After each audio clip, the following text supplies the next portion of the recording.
बाबा जी पैसे के बारे च की फरमाते हो? पैसे के बारे? हाँ जी। पैसे का ही ये रंग रूप है, पैसे का ही ये सब कमाल है।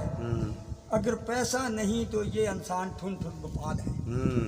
कुछ भी नहीं है, कोई ਇਹਦੀ इज्जत नहीं करता। मतलब दौर हुण इहो जिहा ਇਹੋ ਜਿਹਾ दौर। मुंह के हैं ये मन मोचले, आदत के है टंग चऊ, देखने में ये भोले भाले, गापन के गपनऊ। चिट्टे पा के बाने ते चुतरा हैगी आ हैं, अपने आप ਨੂੰ बड़े जो आਉਂਦਾ सब निकली जाते आ, गपन करी जाते आ। हराम हलाल दी कोई फर्क नहीं। मुंह के हैं मन मोचले, आदत के है टंग चऊ, देखने में ये भोले भाले, गापन के गपनऊ। ਇਹਦਾ मतलब जी? ਇਹਦਾ मतलब है कि जो हराम हलाल आया गपन, कोई फर्क नहीं। हाँ जी।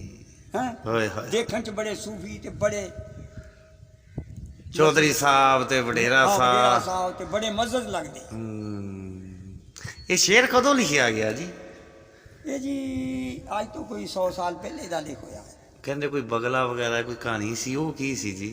एक बजुर्ग जा रहा सी अच्छा जी। ते ओ बगला पानी दे विच एक टंग ते हो के एक लत ते ਅੱਖਾਂ ਮੀਚ ਕੇ ਖੜਾ ਸੀ।